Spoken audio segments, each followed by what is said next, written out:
This morning, I'm going to be telling you a story, essentially, of my journey as a musician, as a spiritual being in the world, and how those two things have come together and how they've evolved over time.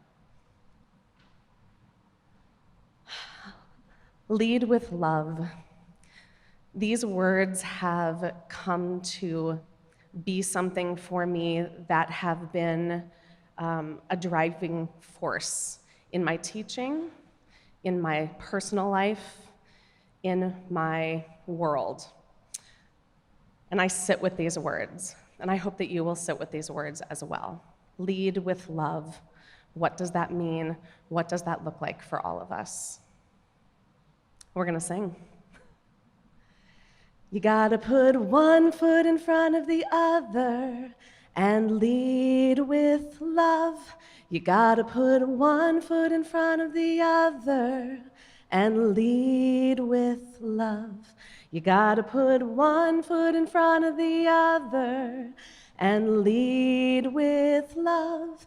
You gotta put one foot in front of the other and lead with love. Sing with me. Here we go. You gotta put one foot in front of the other and lead with love. You gotta put one foot in front of the other and lead with love. You gotta put one foot in front of the other and lead with love. You gotta put one foot in front of the other and lead with love. Colin responds, don't give up hope. Don't give up hope. You're not alone. You're not alone. Don't you despair. Don't you despair. Keep moving on. Keep moving on. You gotta put one foot in front of the other and lead with love. You gotta put one foot in front of the other and lead with love. I often start my classroom days with my students with that song. As a warm-up, we sing it over and over and over again. And I hope that you will keep those words and that melody in your heart and in your mind as you move through today. So I was born and raised in Iowa. I am an Iowa girl through and through, and I went to the University of Iowa. I was actually raised in the Pentecostal evangelical tradition, so I grew up in one of those big mega churches with the rock band, with, do you all have a mental image? Yes, this is how I grew up. So my musical experiences were very different from my religious practice to then my singing practice. I realized that I loved to sing classical music. I loved to sing choral music, and that really became my world around the age of 12 or 13. I went to the University of Iowa as a voice performance major, majored in music education. I was a dance teacher, actually, did a lot of movement work, did a lot of singing work as well during that time.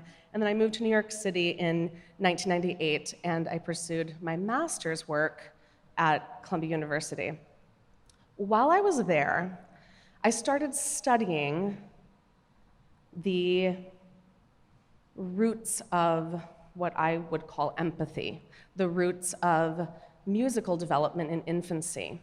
And that's what my whole master's study thesis, that was the project and topic was actually lullaby. So immediately, in my very formative years as a musician and a scholar, I was very interested in and drawn to the concept of connection, human connection through song. And that really has been the driving force. I saw a baby here. Where'd that baby go? I saw that baby who has the best legs ever. Notice the baby's legs before you leave today.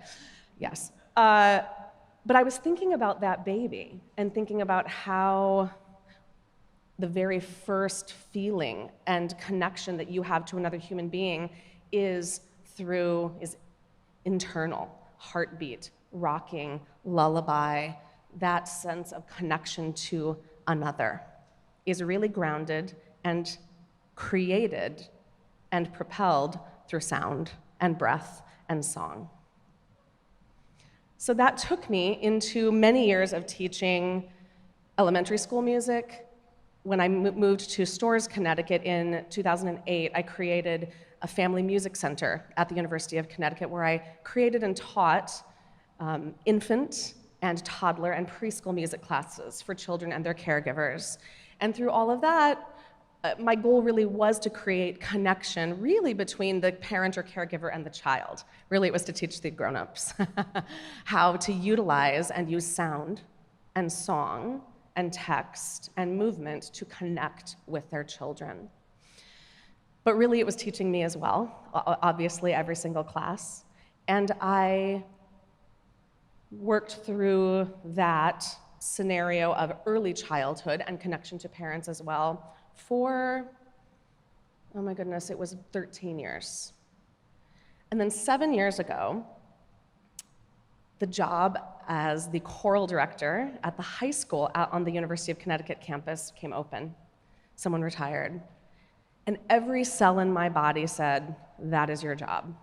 Remember, I went to my husband and I said, this is my job. He said, what? You've spent all this time creating things for babies. What are you doing? And I said, I don't know. This is my job. I'm telling you, this is my job. I got the job. And I've been there for 7 years.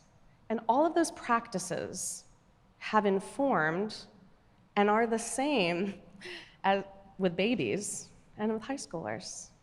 Sound, breath, song, vibration, connection between each other and from me to them. It's the same, no matter the age. And this has been a really big lesson for me, that especially if those students did not have that really connective, formative experience with sound and song, I'm gonna do everything I can to step into that and help them, help that experience be something in their lives. How many of you sing? Sing, sing. Okay, hands down. How many of you actually sing in a group, like a choir? You're in a choir and you're in it to win it. How many of you totally 100% sing in the car? Shower? Somewhere? Yes, you get what I'm saying. Everybody sings. One of my favorite things to do is to drive and watch the people singing in their cars. And often you'll see me going, yes, yes, you sing. I've rolled down my window before and been like, yes, you keep doing what you're doing, right? Because it's in us. When we take a breath and we make a sound, we are essentially being who we are. We are being who we were created to be when we breathe and we make sound. And we'll get into that a little bit later. These are my kids, these are my students. I teach at E.O. Smith High School. It's shortened for Edwin O. Smith High School in Storrs, Connecticut. Edwin O. Smith was the founding professor of agriculture at the University of Connecticut. The University of Connecticut was originally an ag school. My high school actually is an agricultural magnet school. So my choir room is next door to, I have miniature horses, and there are dogs everywhere, and it's a very interesting, wonderful setting. But these are my students from the University of Connecticut High School. I just wanted to show them to you. So obviously, we all know that there are physical benefits of singing. And when I first took this job at the high school, that's what I was engaging with these aspects of their development musically. Physical benefits, posture, breathing, all of the kind of nuts and bolts of what goes into singing physically. There are psychological and emotional benefits to singing. And I can see it. Kids walk into my classroom, they're stressed. After an hour of singing, they're leaving my classroom with a different energy. There's a different vibe, a different energy about them. And they It absolutely 100% changes their mental alertness. Social benefits. The kids want to be with their friends in community and sing. It feels good to them. It's a safe place for them during the day. I'm sure that for all of you who are involved in a group singing enterprise of some kind, it feels good to sing with people. It feels good to make music with people around you. That's something that is very connective. And so socially, people seek that out. After a couple of years of teaching the nuts and bolts, because really I had to learn how to be a high school choral director. I had conducted many, many children's choirs, worked in churches over the years, taught all of the children's choirs at the University of Connecticut. High school is a different ballgame. It really, really is. If you think back to what you did as an elementary school student with music, go through your middle school experience, go through your high school experience, it's a very big difference in your skill set physically. So I was really kind of focusing on their physical skill set. And then I started thinking, there has to be more to this. And I kept coming back to the babies. I kept coming back to their experience. And I started creating a meditation process for the beginning of every single choral rehearsal. And this is essentially what I teach my students every day. We spend 5 minutes at the beginning of every single class doing this. And we're now in our 4th year of this repetitive action. So you can see up there, I just call it a daily meditation and mindfulness for singing. And they all know, they call this one of my Hanzlik-isms, right? The Mrs. Hanzlik-isms, that sound and breath and vibration are your teachers. And they're our teachers. I find it interesting that breath and sound are often in the stories of creation throughout many different religious traditions. Breath, sound, Om, right? You go to yoga. Om. Everyone joins into that sound as a unification and connection to the vibration inside of your body. The vibration that already exists. Every single one of our cells are already vibrating, aren't they? That sound connects you even deeper to that vibration. This is actually something that came out of a conversation with one of my students, is that making a voice, having a voice, feels so good. It just feels so good. And it feels like being who we are. It feels like being who we are. And I encourage you to think on that and think about how, if you, in your own, the sound that you make on a daily basis, do you feel like who you are with the sound that comes out of you, whether it's speech or song or whatever? How can you engage with the trueness of who you are through sound? And ultimately, being who we are through sound in a community really deepens our connection to each other, and it helps us to create collective art. So we're trucking along, high school choir, Connecticut, every day, having our mindful meditation, breathing, connecting. And at the end of each semester, the students write reflective essays on their experience in class. And what was amazing to me is that the first year, they didn't really mention this practice, and I really thought they would. But the second year, all of a sudden, what were the reflections about? I love our mindful meditation. I love making humming sounds together. It feels so good. I take this with me. It helps me let go of the rest of my school day. they started talking about it, unsolicited, completely unsolicited. They started mentioning this practice in their written reflections as the thing they value the most. So I started thinking more and more about it. Yes, we're making sound. Yes, we're being mindful. Yes, we're a community, and we're thinking about it and talking about it and being purposeful. We have an awareness of something more than just singing songs, right? That it's deeper than that, that there's more to it. And I met someone, I met an incredible human being. I'll say his name several times because it'll take you a minute. He's Ethiopian. So his name is Tesfa Wondamagniu. I don't know if any of you have ever heard of him. He is a choral director at St. Olaf College in Minnesota, and he is an incredible, incredible human being.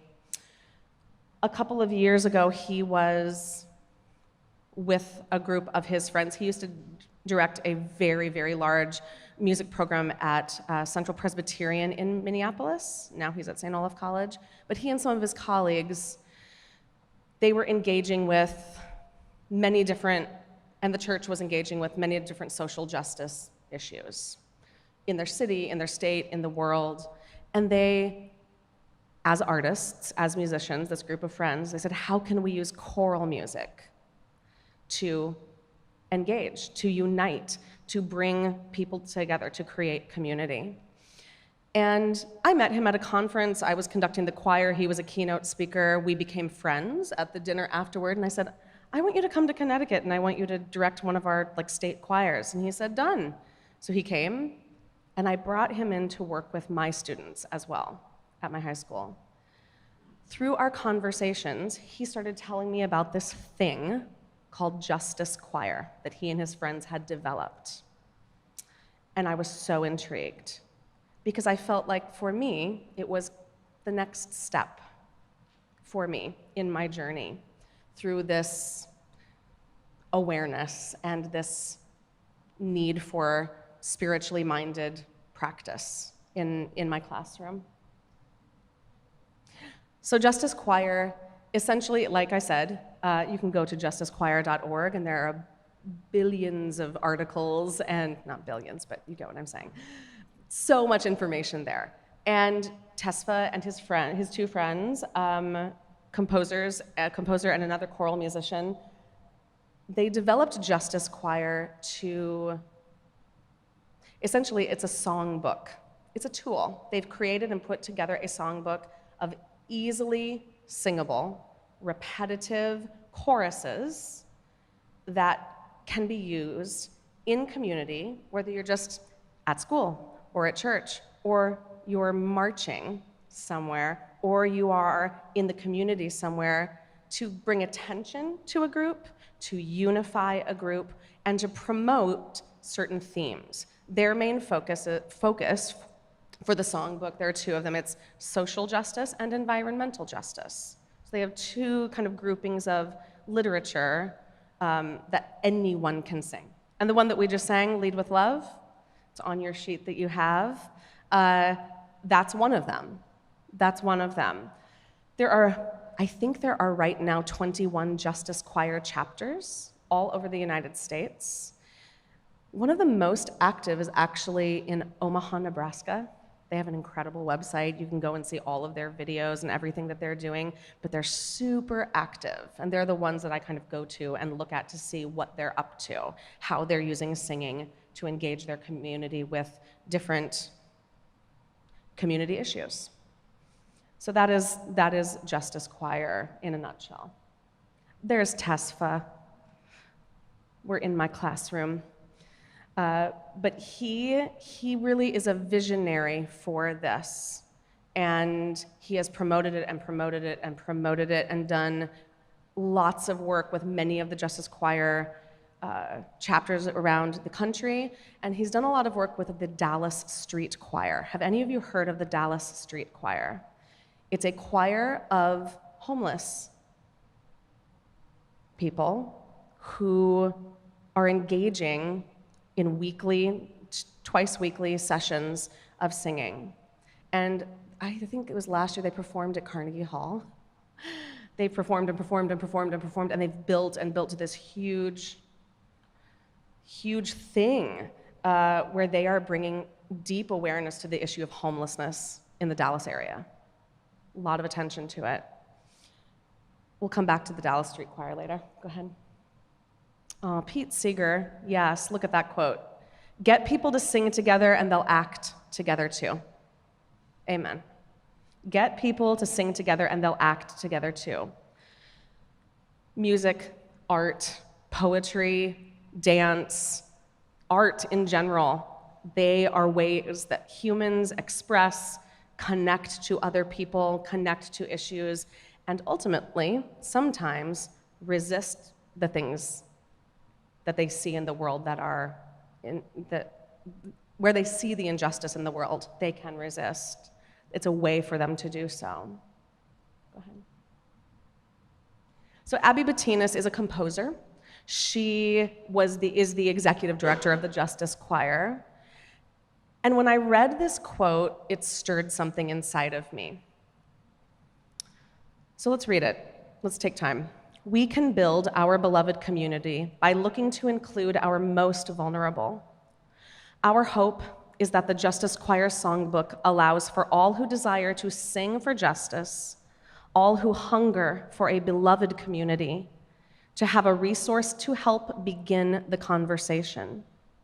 This alone isn't the solution, but it could be the beginning of the dialogue. I realized that what was missing for me in my classroom was space for dialogue. Got to get through those pieces. Our fall concert's coming. Really?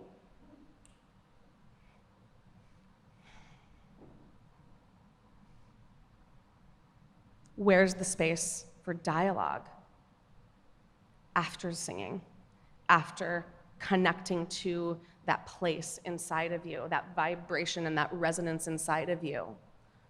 Where's the space for dialogue? And there wasn't any in my classroom. Not really, not in a large group setting, because I was moving ahead, right? Efficient. I started to think about it.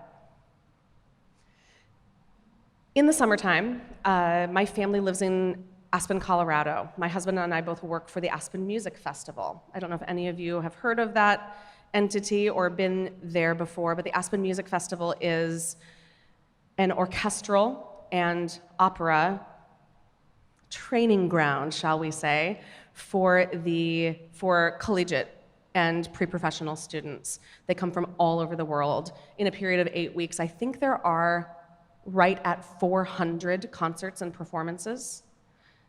Anything you can imagine: orchestra, chamber music, solo literature, fully staged operas, opera scenes. I mean, it's just all over the Aspen Valley. There also is a community division, like a community outreach division. So 4 years ago, I went to the community education person and said, hey, you don't have anything for babies and preschoolers at the Aspen Music Festival. I said, I want to make something. So I created an entity called Sing Play Move, which babies and toddlers and preschoolers and their parents, a lot of the faculty who teach at the festival, as well as community people, we created a program for them for the summers to bring their kids, which has been great. I've also started directing their children's choir summer program, which is just a week-long camp, 50, 60 kids from all over the world. You know, they're there with their parents for the summer, and traditional camp. Fun, they go to events, they get to go hear, the orchestras and opera rehearsals, and then at the end of our week of learning traditional children's chorus music, we give a concert, and it's great. The end. Yay, camp is done. And then I was thinking about camp in relationship to all the things that had been inside of my heart for my own students. And I thought, there's a whole lot of justice choir going on for grown-ups in the world. What about justice choir for kids? So I contacted Tesfa and Abby, and they were like, we've never thought about that. And I said, well, I'm thinking about it, and I would like to make that happen. And So I convinced the Aspen Music Festival to hire Tesfa to come and teach the children's choir with me. So in the mornings, go ahead. In the mornings, and that's Tesfa's wife, the three of us team taught her name is Michelle. We team taught the children's choir for the summer. In the mornings, we had normal children's choir, normal music, lunch, games, and then in the afternoon, Justice Choir was on. And what it looked like was this.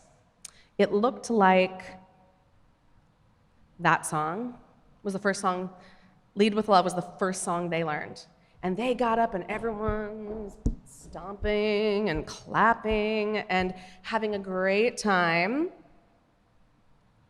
And then Tesfa sat them all down. He said, okay, let's think about those words. Lead with love. What does that look like at school? What does that look like at home? What does that look like when you go to the grocery store? How do you lead with love? What do those words mean to you?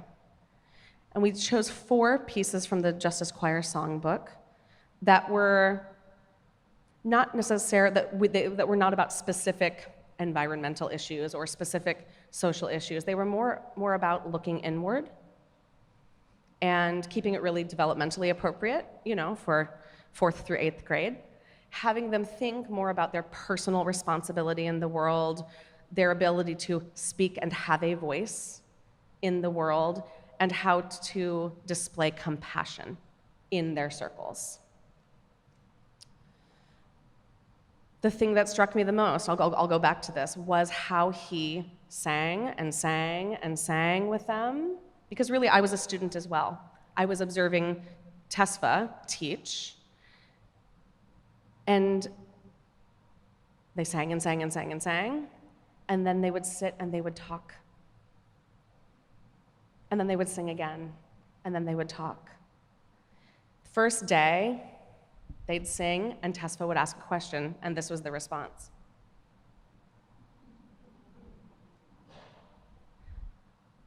They were so hesitant to share their own thoughts. They were so hesitant to share their own voices. By the second day, what do you think happened?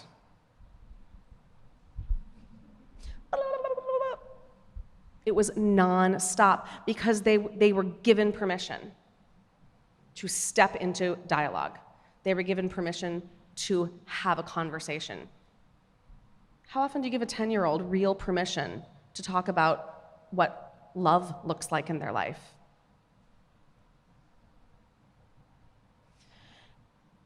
What I saw was a mirror of what I'd been doing in my own classroom at the high school level, right? I call it the zone, sound, breath, meditation, repetition. This is what the difference was between my high school and the summer kids program with Tesfa, doing this Justice Choir little experiment.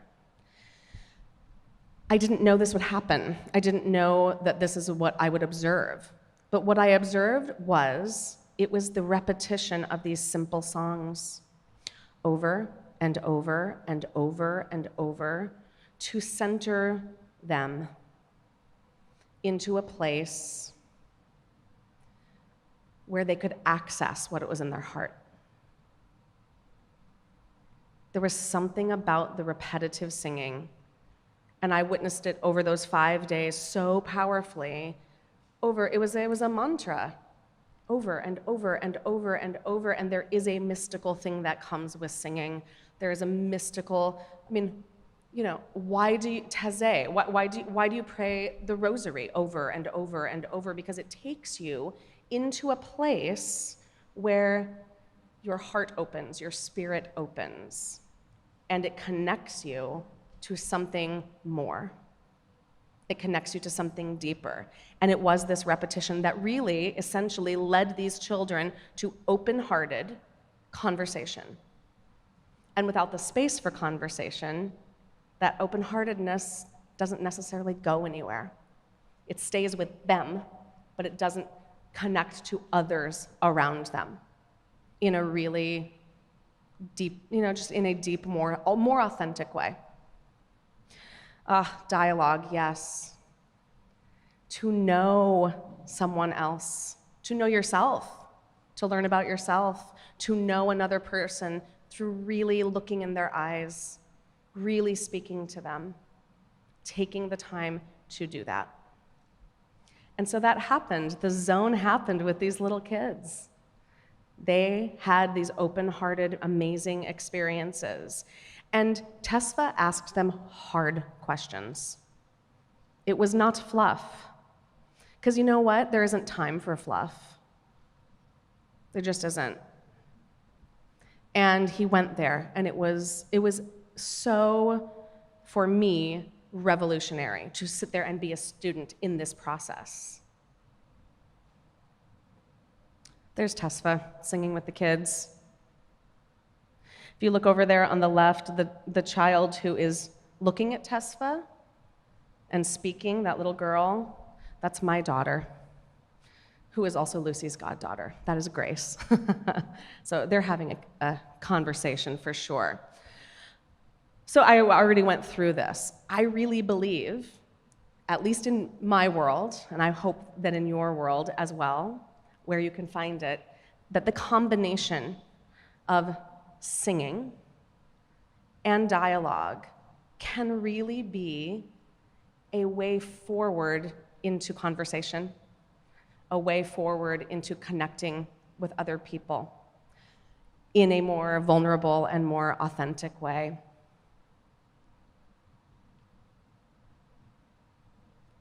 Okay.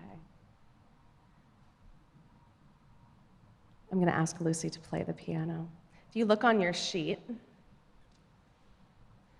we have Be the Change. I actually sang this with my high schoolers, this piece. This was my first Justice Choir piece that I wrapped into the high school choral experience. The words are adapted from the really famous, saying by Gandhi, "Be the change you want to see in the world." And I'm going to sing it for you, and we're going to sing it together. All right? Be the change you want to see in the world. Be the change you want to see in the world. Be the change you want to see in the world. And change will come to you. If you have a lower voice, be the change. Go down there, all right? Let's do it together. Ready? And here we go. Be the change you want to see in the world. Be the change you want to see in the world. Be the change you want to see in the world. And change will come to you. Be the voice. Be the voice you want to see here in the world. Be the voice you want to hear in the world. Be the voice you want to hear in the world. And change will come to you. Be the light you want to shine in the world. Be the light you want to shine in the world. Be the light you want to shine in the world. And change will come to you. Be the change you want to see in the world. Be the change you want to see in the world. Be the change you want to see in the world. And change will come to you.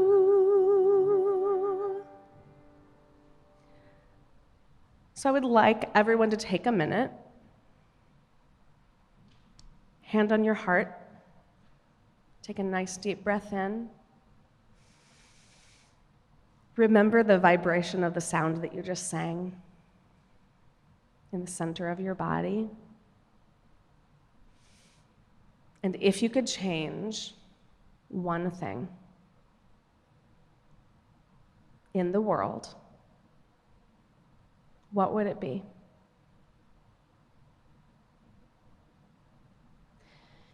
If you could change one thing in the world, what would it be? And let's just sit with that for a minute.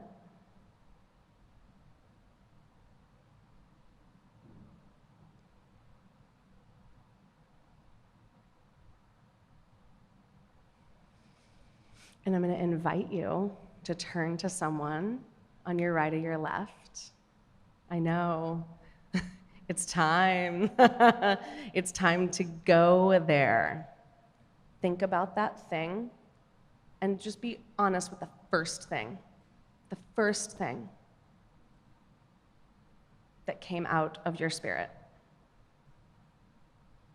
What is if you could change one thing, what would it be? All right, everyone. Take a moment to look into the eyes of the person you shared with and thank them. Would anyone care to share? Would anyone care to share? Yes. So everyone can hear? I can't come that far, I'm sorry. So, yeah, Stephen. I was actually really taken by what you said about discovering your actual voice or your true voice. And because a lot of my singing, when I reflect on my life of singing, has been attempting to sound like, a song on the radio or something, like have that voice. And it's only been in singing with groups, like very informally, that I finally discovered more what my voice actually sounds like. And I think that discovery of your actual voice is like foundational to then, being able to be a protagonist in your life, because then you're not just trying to imitate something else. But Thank you. Anyone else? She's ready. If I could eliminate one thing in the world, it would be grades in academia, so that children through all ages have the freedom to simply learn and are not attempting to achieve a grade, but rather allowing themselves to ask questions that have nothing to do with the grade that they're about to receive, and opening themselves up to wonder and beginning to question. Thank you. Yes. I thought that if I could change anything in the world, it would be that each person feels himself deeply, deeply loved. That each person feels themselves deeply loved.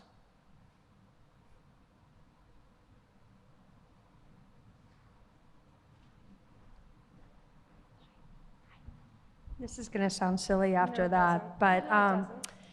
I have this son who's 22, and you were connecting me with you, and you were saying vibration and making sound, and he's my youngest, and his first sounds were roaring, and he would crawl around the house when he was 6 months old, and I always knew where he was because I would hear roaring, and I thought it was hilarious, and I was like, and so it just went from there, and my daughter's first words obviously were like, she was just jabberjaws, but he would roar.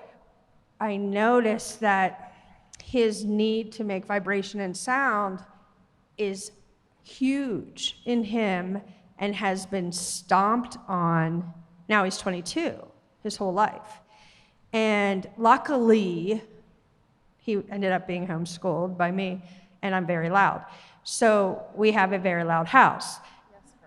But when anytime he was in a social setting or in a real class for something, people would be like, "You're too loud, you're too loud, you're too loud," or if you were in school, you would be medicated. That was from his godmother, and things like that. So I'll give this back, but I just think my son is now happier than he's ever been. And this summer, he spent it at a bookstore at the college, and the kids always knew where he was because wherever he was in this little store, he was singing.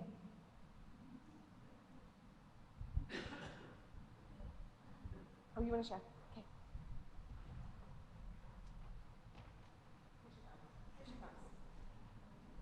So I'm Sylvie, yeah. And the first thing that like immediately popped into my brain when you said what would you change is really generally just pain. Our world is so full of like so much like suffering and pain of people, and you know what we should, and they're like we add to it so much, you know, like even in the most simplest ways, like when you make that like off comment to your friend that's like supposed to be joking, but you know that you're just being a jerk. Things like that, you know, like we're adding to the pain in our world, and we should really be working to be that balm, to be that, like you were saying, Mama, to be that balm, that healing in the world, and that lack of real like connection and of real like understanding each other, and like just brushing it off as like, you know, oh, it was a harmless joke, you know, things like that. I don't know, I just feel like there's so much pain, and we should be working to soothe it instead of to build it. So. What better to soothe it than song?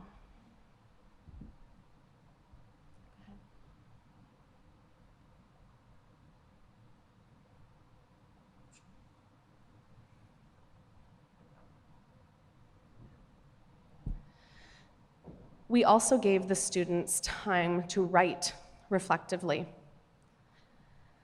Sometimes you write better and deeper and more thoughtfully than you speak. Depends on who you are, right? We would sing and sing and sing. And then each child had their own journal for the week. And these are some of the responses.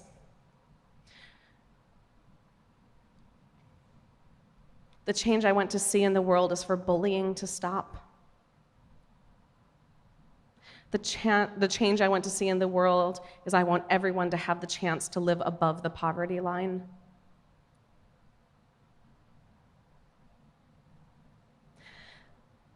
Couple of down, it says, I will lead with love by being more confident.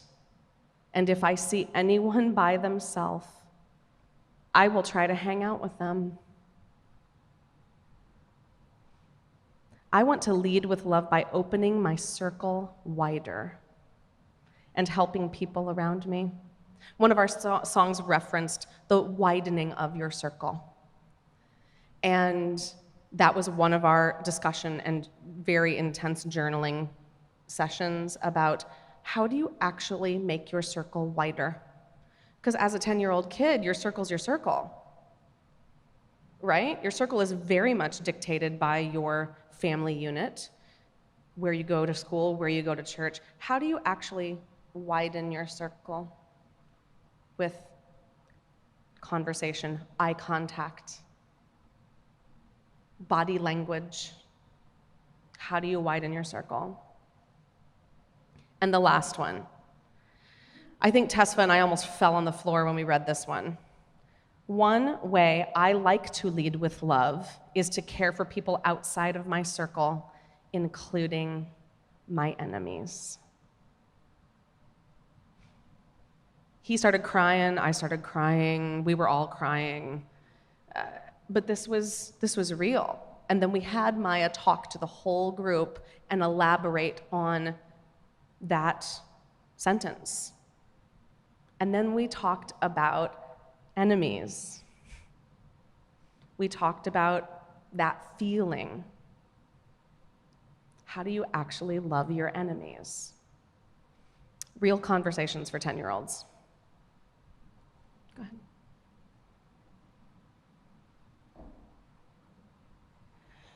So we asked these questions to them. I'd like you to ask them to yourself.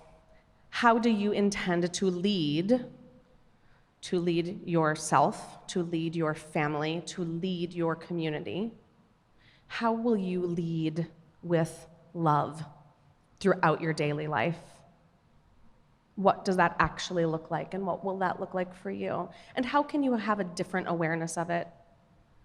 How can you engage with that concept differently? This is the children singing, "We Shall Overcome." We shall overcome.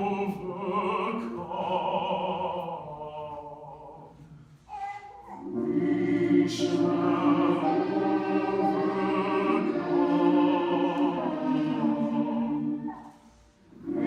We shall overcome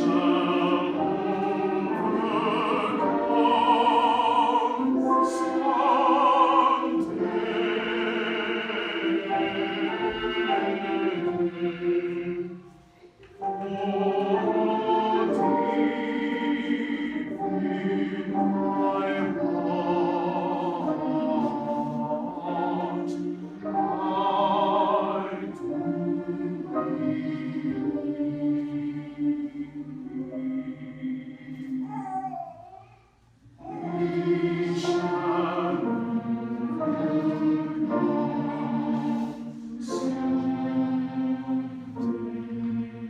Sing with us.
I was a little excited. I thought this was a funny photo. So, yeah, my feelings about the first ever Children's Justice Choir, yes, I was a little jazzed about it, shall we say.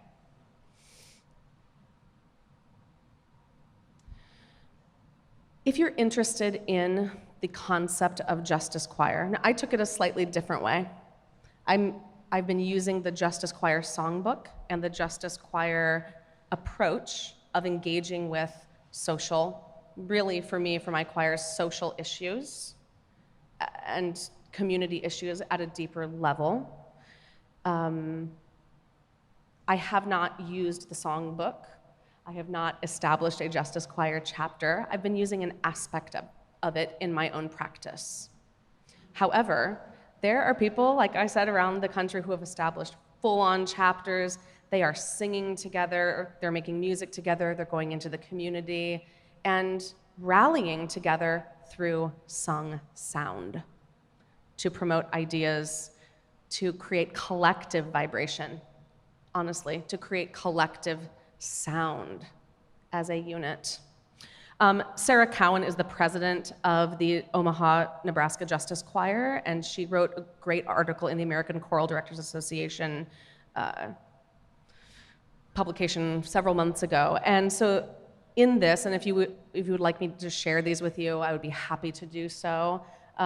This is just a list of very easily accessible for school-age kids and really for people who are not necessarily singers. We are all singers, but you get what I'm saying. If you're not a member of a choir, these are the songs that if you want to use a song that everybody can sing, she's gone through them and really kind of taken out the ones that will work for a crowd. So where do I go from here? I don't know. I'm not sure where I'm going to go with this concept. I do know that it speaks to me on a very, very deep level, this model of singing, connecting, thinking and asking really hard questions, and having dialogue about them, and then singing again. This process that I watched with my students, with my summer choir students, it was for real. And it changed them, and it changed me in the process. So this is evolutionary for me as well. It really, really is. And I am by no means an expert in the Justice Choir movement, but I know that it has deeply and profoundly affected who I am as a singer, as a teacher, as an observer, as just a human being making sound every day in the world for my profession. But that room and that space for dialogue birthed out of that repetitive action of singing and text that is meaningful and engaging and questioning, that is what has come and smacked me in the face and made me want to engage and made me want to think and try things and do it. So that's where I am with all of this. Before I leave you today, we're just going to do a little 1-minute mindful moment, very similar to what I do with my choirs at home. So I invite you to sit comfortably in your chair, uncross your legs. I'd like you to put one hand on your heart and the other hand on your belly. And go ahead and close your eyes. Inhale through your nose and exhale gently. Inhale again. And as you exhale, feel all the muscles in your neck and collarbone and shoulders lengthen and become soft. You can adjust in your chair as needed. Inhale again through your nose and breathe deeper into the base of your lungs.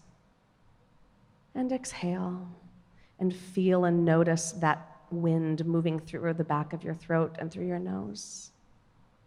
Inhale and feel it coming back into your body. And exhale again. I will hum a pitch, and I'd like you to join me in that humming. As you hum, breathe whenever needed, and rejoin the sound.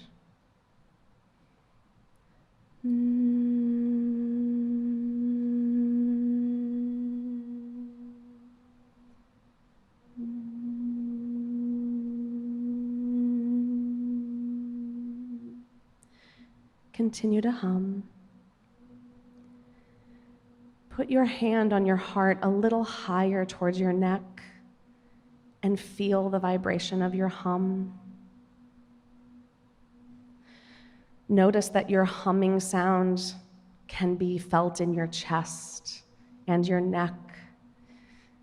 You might feel it in your nose. You might feel it in your teeth. Allow your breath and your hum to move throughout your head and neck. And then ultimately, as you take another breath, let that vibration come back to your heart and feel that vibration connected all the way down to your heart.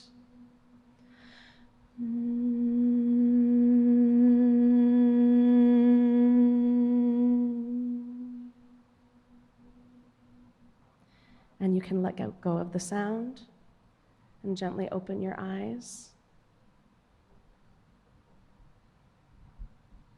My hope is that you are more connected to the actual sound that you make as an individual, the sound that you bring into the world through your dialogue, through your song, through your spoken kindnesses to the people around you. And I thank you so much for having me today.